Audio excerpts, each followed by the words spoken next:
بسم اللہ الرحمن الرحیم۔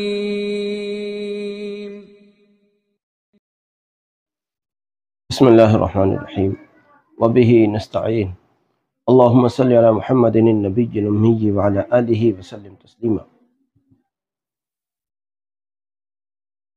نسیم صبح کا پیغام لے کر حاضر خدمت ہے۔ یہ بات آپ کے علم میں ہے کہ درود شریف کی کثرت کرنے والے وہ مستجاب القلب ہوتے ہیں، مستجاب اللسان ہوتے ہیں، اور ان کے ذہن میں جو آ جاتا ہے اللہ کے فضل سے وہ قبول ہو جاتا ہے، ان کے دل میں جو آ جاتا ہے وہ قبول ہو جاتا ہے، ان کی زبان پر جو آ جاتا ہے وہ قبول ہو جاتا ہے۔ اس کے بارے میں دو باتیں کہی جا سکتی ہیں۔ ایک بات تو یہ ہے کہ اگر آپ یہ چاہتے ہیں ہم بھی مستجاب القلب بن جائیں تو آپ کو درود شریف کی کثرت کرنی چاہیے۔ مستجاب القلب جو ہوتے ہیں وہ اس طرح کے ہوتے ہیں کہ بس ان کے دل میں کوئی بات آئی اللہ نے پوری کر دی۔ مستجاب اللسان جو ہوتے ہیں، جن کو مستجاب الدعوات کہتے ہیں، وہ لوگ اس طرح کے ہوتے ہیں کہ زبان سے جو نکل گیا بس وہ نکل گیا، ختم ہو گیا، پورا ہو گیا، ایسے ہوتے ہیں مستجاب الدعوات۔ تو درود شریف پڑھنے والے چونکہ مستجاب اللسان، مستجاب القلب ہوتے ہیں، ان کے دل میں جو آ جاتا ہے وہ اللہ کے فضل سے پورا ہو جاتا ہے۔ اس سلسلے میں میں ایک دو اہم باتیں عرض کرنا چاہتا ہوں۔ جبکہ آپ درود شریف پڑھ رہے ہیں تو میں آپ کو بڑی تاکید کے ساتھ یہ بات کہنا چاہتا ہوں کہ اگر آپ کی کسی نے دل آزاری کی ہے، آپ کے اوپر کسی نے ظلم کیا ہے، کسی نے آپ کو ستایا ہے، خدا کا واسطہ اس کو معاف کر دیں،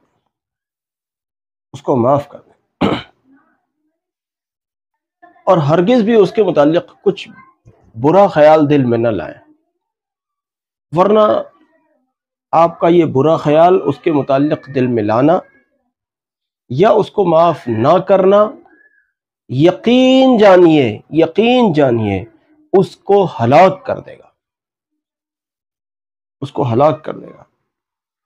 اس لیے بڑی تاکید سے کہتا ہوں، امت کی ہلاکت کی وجہ نہ بنیے، امت کے لیے رحمت اور خیر بنیے۔ ہمارے نبی صلی اللہ علیہ وسلم نے ایسے لوگوں کو معاف کیا جنہوں نے ظلم میں ریکارڈ قائم کیے، ایسے لوگوں کو نبی صلی اللہ علیہ وسلم نے معاف فرما دیا، ان کو کبھی بد دعا نہ دی، عموماً بد دعا نہیں دی۔ نبی صلی اللہ علیہ وسلم سے بڑا مستجاب الدعوات، مستجاب القلب کون ہو سکتا ہے؟ نبی صلی اللہ علیہ وسلم سے بڑھ کر مستجاب القلب کون ہو سکتا ہے؟ لیکن نبی صلی اللہ علیہ وسلم کے یہاں بڑا دل تھا صاحب، بڑی معافی کا مزاج تھا، معاف کرنا سکھایا ہے نبی صلی اللہ علیہ وسلم نے۔ ہم دیکھتے ہیں کہ ہم چھوٹی چھوٹی سی بات پر کسی نے ہمیں ذرا سا کچھ کہہ دیا، بس ہم لگ گئے اس کے پیچھے۔ نہ، یہ رحمت للعالمینی شان مصطفیٰ صلی اللہ علیہ وسلم کی رحمت للعالمینی نے سیکھا ہے، یہ اس تعلیم کے خلاف ہے۔ ہم نے تو حضرت رحمت للعالمین صلی اللہ علیہ وسلم سے سیکھا ہے، معاف کرو امت کو۔ پھر یہ کیا بات ہے کہ امت کو معاف کرو، انہوں نے تو یہ سکھایا اور ہم یہ کر رہے ہیں کہ بس کسی نے ذرا سا دو لفظ کہے ہوں ہمارے لیے، بس ہم لگ گئے اس کے پیچھے، یا انتظار کرنے لگے کہ دیکھو اب ہمارا صبر اس کو کیسے لے ڈوبتا ہے۔ نہیں میرے بھائی، ایسا نہ کرو۔ ہم نے ایسے بڑے تماشے دیکھے، جنہوں نے ستایا ان کو یہ ہو گیا، وہ ہو گیا، لازم ایسا ہی ہوتا ہے۔ اس لیے میں دو باتیں کہنا چاہتا ہوں۔ ایک بات تو میں درود شریف کے پڑھنے والوں سے کہتا ہوں، ذکر کرنے والوں سے کہتا ہوں کہ خدا را اپنے دل کو صاف رکھیں، اپنے دل کو میلا نہ ہونے دیں کسی کی طرف سے، لوگوں کو معاف کریں۔ کسی نے آپ کو ستایا، اس کو معاف کر دیجئے خدا کے واسطے، ورنہ آپ کا معاف نہ کرنا اس کو ہلاک کر ڈالے گا۔ اور وہ بیچارہ بلا جائے گا، اسے پتہ بھی نہیں اس نے کیا کچھ ظلم ڈھا دیا ہے آپ کو چھیڑ کر، لیکن یہ اس کی بات رہی، آپ کو چاہیے آپ اس کو معاف کر دیں، اور اللہ رب العزت سے اگر اس کے حق میں کوئی دعا کر سکتے ہیں یا آپ کو کوئی دعا کرنی چاہیے تو اس کی ہدایت اور اس کی اصلاح کی دعا کرنی چاہیے، اللہ سے دعا کرنی چاہیے اللہ اس کو ہدایت دے دے، اللہ اس کو اس کی اصلاح کر دے، عافیت سے اصلاح کر دے۔ اور جو دوسرے لوگ ہیں جو پڑھتے تو نہیں ہیں، میں ان سے بڑی تاکید سے کہتا ہوں کہ کسی ذکر والے کو نہ ستائیں، کسی درود پڑھنے والے کو ہرگز بھی نہ ستائیں، ورنہ تو آپ کی جتنی بھی ترقیاں ہیں وہ سب کی الٹی گنتی کب شروع ہو گئی آپ کو پتہ بھی نہیں چلے گا۔ بلکہ میں ہمیشہ کہتا ہوں ذکر و درود کرنے والوں کی مدد کیا کریں، جیسے بھی آپ مدد کر سکتے ہیں، یہ آپ کو پتا، ان کے معاون بنیں آپ، تاکہ ان کی وہ آپ کو دعائیں دیں اور ان کی دعائیں آپ کے حق میں رنگ لائیں۔ میں نے تو اس دن بھی کہا تھا لوگ مفت کی دعاؤں کے پیچھے پڑے رہتے ہیں، اماں کا پہلے دل دکھائیں گے، پھر کہیں گے اماں میں فلاں جگہ جا رہا ہوں ذرا دعا کر دو، ارے تم نے اس لائق کام کیا ہی نہیں ہے، وہ تو ماں ہیں ان کو تو دعا دینی ہی دینی ہے، لیکن اس لائق بھی تو کام کرو نا کہ وہ دعا دیں۔ ہمارے پاس صبح سے شام تک کتنے لوگ آتے ہوں گے، کتنوں کے میسیج آتے ہوں گے کہ دعا کر دیجئے، دعا کر دیجئے۔ آپ کے گھر میں آپ کی والدہ بیٹھی ہوئی ہیں، آپ کے چھوٹے چھوٹے بچے بیٹھے ہوئے ہیں جو مستجاب الدعوات ہوتے ہیں، آپ کی پڑوس میں کوئی بہت قابل عالم رہتے ہیں، کوئی قابل اللہ والا کوئی رہتا ہے، آپ ان کے پاس نہیں جا سکتے؟ ان کے ہاتھ پر اگر آپ نے کبھی 150 روپے رکھے ہوں تو آپ کو کہنے کی بھی ضرورت نہیں ہے کہ یہ اماں جی دعا کر دیجئے، اور ابا جی دعا کر دیجئے، مولانا صاحب دعا کر دیجئے، وہ تو اس کے بدلے میں خود ہی اتنی ساری دعا کر دیتے ہیں کہ آپ کو کہنے کی بھی ضرورت نہیں ہے۔ اب عادت یہ ہو گئی ہے کہ بس اللہ والوں پہ خرچ کرنے کا مزاج ہی نہیں ہے۔ ہمارے یہاں یہ بیماری ہے کہ اللہ والوں پر خرچ کرنے کا رواج نہیں ہے، الٹی سیدھی خرافات پر خوب خرچ کرتے ہیں۔ تو میں کہتا ہوں کہ ذاکرین اور درود شریف پڑھنے والوں کو نہ چھیڑو، ان کو نہ چھیڑو، اگر اپنی خیریت چاہتے ہو ان کو نہ چھیڑو۔ اگر انہوں نے زبان سے کچھ بھی نہیں کہا، صرف انہوں نے آپ کے مقابلے میں صرف صبر ہی کر لیا، تو میں بڑے تجربوں کی روشنی میں کہتا ہوں اس بات کو، میں نے جو تماشے دیکھے ہیں لوگوں کے، جو لوگوں کے ساتھ ہوتا ہوا دیکھا ہے، میں ان سب مشاہدات کی روشنی میں کہتا ہوں کہ ان اللہ والوں کو چھیڑنا آپ کی تباہی کا سبب بن جائے گا، اگر انہوں نے صبر کر لیا تو، انہوں نے صبر کر لیا تو۔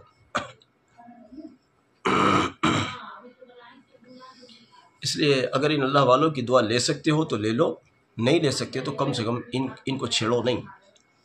اور درود اور ذکر کرنے والوں کو بھی کہتا ہوں وہ معاف کرنا سیکھیں۔ ایک صحابی نبی صلی اللہ علیہ وسلم کی مجلس لگی ہوئی تھی، فرمایا ایک جنتی آنے والا ہے، دیکھا ایک صحابی آئے، اگلے روز پھر یہی واقعہ پیش آیا، پھر مجلس لگی ہوئی تھی، فرمایا ایک جنتی آنے والا ہے، پھر دیکھا اگلے روز وہی شخص آئے، اگلے روز پھر فرمایا کہ جنتی آنے والا ہے، اگلے روز پھر وہی شخص، 3 روز لگاتار ایک ہی شخص آئے، 3 دن سے لگاتار اس شخص کے لیے جنت کی بشارت مل رہی تھی۔ ایک صحابی نے ان کی کھوج بین شروع کی، کھوج بین کرنے کے بعد پایا کہ میں نے تو ان کے اندر کوئی ایسا عمل پایا ہی نہیں کہ جو خاص ہو، جو جنت کی بشارت دی جا رہی ہے۔ بالآخر ہار تھک کے پوچھنے لگے کہ میں 3 دن سے آپ کے لیے بشارت سن رہا تھا جنت کی، تو میں آپ کے پیچھے لگا، میں نے جاننا چاہا آپ کا کیا ایسا خوبصورت عمل ہے جس کے ذریعے آپ جنت کے حقدار قرار دیے جا رہے ہیں، آپ مجھے بتائیے کیا آپ کا عمل ہے۔ میں نے پورے واقعے کو بڑے اختصار سے سنا ہے کہ نہیں میرا اور تو کوئی عمل نہیں ہے، میں ایک عمل میرا یہ ہے کہ میں جب رات کو سوتا ہوں، بستر پر جاتا ہوں، تو میں رات کو سونے سے پہلے سب لوگوں کو معاف کر کے سوتا ہوں۔ سب لوگوں کو معاف کر کے سونا جنت کی بشارت کا کتنا بڑا ذریعہ بنا۔ اس لیے ہم کہتے ہیں کہ دلوں کو صاف رکھو۔ کسی نے آپ کو ستا دیا ہے، ستا دیا تھا، ان کے متعلق یہ جملہ جو ہوتا ہے نا کہ میں نے تو صبر کر لیا جی، اس کے مقابلے میں نے تو صبر کر لیا ہے، میں آپ کو یقین دلاتا ہوں آپ کا صبر اس کو لے ڈوبے گا۔ اس لیے لوگوں کے مقابلے میں صبر نہیں کرو بلکہ لوگوں کو معاف کرو۔ صبر لے ڈوبتا ہے۔ صبر کرو حالات پر، کوئی مشکل آ گئی، کوئی مصیبت آ گئی، صبر کرو، صبر کرو۔ لیکن کسی بندے نے آپ کو ستا دیا ہے، اس کے مقابلے میں اگر آپ نے صبر کر لیا تو سمجھو وہ گیا، وہ گیا۔ اور اگر آپ نے اس کو معاف کر دیا تو معاف کرنے کا اجر آپ کو بھی ملے گا اور وہ بھی کم سے کم بچ جائے گا۔ اس کی ایک بڑی اچھی مثال بتاتا ہوں میں۔ مولانا حسین احمد مدنی رحمۃ اللہ علیہ نے یہ مہم چلائی تھی کہ ہندوستان چھوڑ کر نہ جاؤ، آخر ان مدرسوں کا کیا ہوگا، ان خانقاہوں کا کیا ہوگا، ان مسجدوں کا کیا ہوگا۔ جب وہ پنجاب گئے تو پنجاب کے لوگوں نے اپنے کپڑے اتار کر ان کی گاڑی کے سامنے ناچے، انڈے پھینکے ان کے اوپر، کیا کیا کیا ان کے ساتھ۔ اور جب ان کا اور بھی بس نہیں چلا تو انہوں نے، بہرحال میں کہنا بھی نہیں چاہتا، بڑی بے حرمتی ان کے ساتھ کی، اور ان کے سارے کپڑے وپڑے سب، وہ انڈے ونڈے اس ٹائپ کی چیزیں جو انہوں نے پھینکی تھیں، اس میں ان کے کپڑے خراب ہو گئے، اور خوب ناچے وہ ان کے سامنے اور خوب مذاق بنایا۔ آپ کہہ رہے ہیں کہ ہم ملک چھوڑ کر نہ جائیں، ہم ملک چھوڑ کر نہ جائیں، تو مذاق بنایا۔ دیکھو میں کہتا ہوں آپ کو بات نہیں ماننی تھی تو اللہ والے کی بے حرمتی نہیں کرنی تھی۔ آپ کو بات نہیں ماننی وہ آپ سمجھیں، آپ کیوں جانا چاہ رہے ہیں، کیسے جانا چاہ رہے ہیں وغیرہ وغیرہ، وہ ایک الگ عنوان ہو گیا، میں اس میں جانا نہیں چاہتا۔ لیکن آپ کو جانے کا یا رہنے کا حق تھا، اختیار تھا، آپ چاہے چلے جاتے چاہے رہ جاتے، لیکن آپ کو یہ اختیار نہیں تھا کہ آپ کسی اللہ والے کا مذاق بنائیں، اس کی توہین کریں، اس کا حق نہیں تھا آپ کو۔ کہتے ہیں کہ حضرت اپنی گاڑی میں بیٹھے، اسی طرح سے اسی حالت میں رائے پور آ گئے، نہ کپڑے بدلے کہیں، نہ اپنی حالت کو درست کیا، جو حالت تھی اسی حالت میں رائے پور آ گئے۔ رائے پور میں حضرت رائے پوری رحمۃ اللہ علیہ نے جب دیکھا کہ مدنی صاحب کیا حال بنایا ہے، تو حضرت نے پوچھا مدنی صاحب یہ حال کس نے بنایا؟ کہ حضرت میری قوم نے میرا یہ حال بنایا۔ تو حضرت رائے پوری رحمۃ اللہ علیہ نے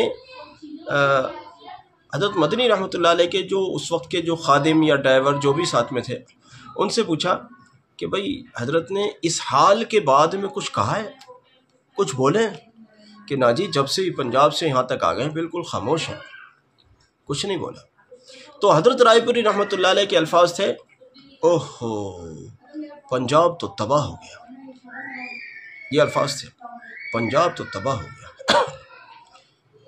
پھر ہم آج دیکھ رہے ہیں جو پنجاب مسلمانوں سے کھچا کھچ بھرا ہوا تھا، آج اس پنجاب میں مسلمان دیکھنے کو بھی نہیں ملتے۔ مسلمان 4 جگہوں پر گئے، یا تو وہ تھے جنہوں نے ہجرت کی، یا وہ تھے جو مرتد ہو گئے جان کے خوف سے، یا وہ تھے جو ڈھکے چھپے مسلمان ہی رہ گئے، بعد میں چل کر، وہ اس وقت تو سب عام طور پر ارتداد ہو ہی گیا تھا، بعد میں چل کر ان کی کچھ شناختیں ہوئیں، کچھ وہ لوٹے۔ چوتھی وہ تعداد تھی جن کو قبریں بھی نصیب نہیں ہو سکی،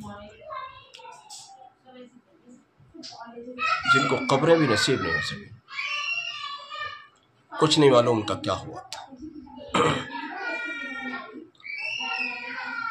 اس لیے میں کہتا ہوں کسی اللہ والے کو نہیں ستاؤ، یہ میں نے بہت ساری واقعات کو میں حذف کر کے سنا رہا ہوں۔ آپ پڑھیں ذرا کتابوں میں، ان واقعات کو پڑھیں ذرا کتابوں میں نہیں سمجھ لیجیے میں نے کچھ سنایا ہی نہیں ہے، اتنے تفصیل سے یہ واقعہ میں تو اپنے بیانات میں سنایا کرتا ہوں، یہاں نہیں سنانا چاہ رہا ہوں۔ بس یہ میں اپنے بیانات میں کبھی کبھار میں ان واقعات کو سناتا ہوں، ضرورت پڑنے پر وہاں تفصیل سے سنا، یہاں میں نے بڑے اختصار سے بس اشارہ دیا ہے ایک واقعے کا۔ بعد میں اب سے کچھ سالوں پہلے اس وقت کا، اس دور کا ایک اخبار، اس کی کوئی فوٹو اسٹیٹ تھی، وہ کسی نے سوشل میڈیا پر ڈالی تھی، میں نے بھی وہ دیکھی تھی۔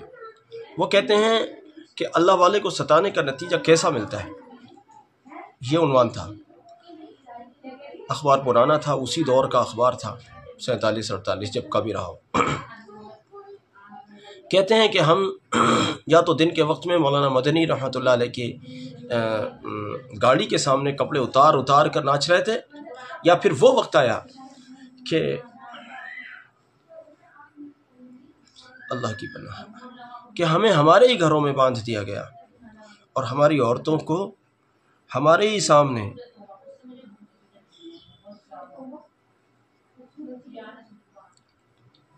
بس کیا کیا ہوا پتہ نہیں۔ کہتے ہیں کہ ہم نے اپنی آنکھوں سے وہ بدلہ دیکھا کہ ہم نے کسی اللہ والے کی بے حرمتی کی تھی، ہماری عزتیں، ہماری کیا کہیں گے، ہماری عفتیں، ہماری عصمتیں ہمارے سامنے ہی نیلام ہوتی رہیں اور ہم کچھ نہ کر سکے۔ بس کم کہنا اور زیادہ سمجھنا، مجھ میں ہمت نہیں ہے زیادہ کہنے کی۔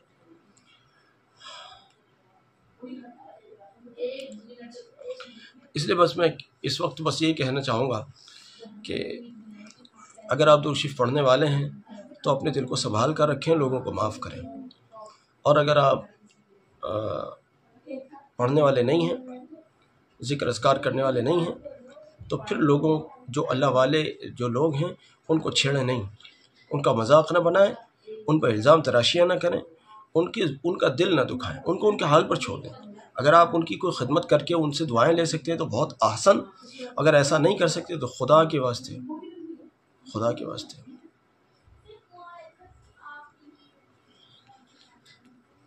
بس چلیے، اور کچھ نہیں سنانا چاہتا ہوں، بس وہ میرا دل متاثر ہو گیا ہے۔ ہاں چلو، ہمارے اس پیغام کو ساری امت تک پہنچائیے آپ، اللہ آپ کو اس کا اجر دے، جزاک اللہ۔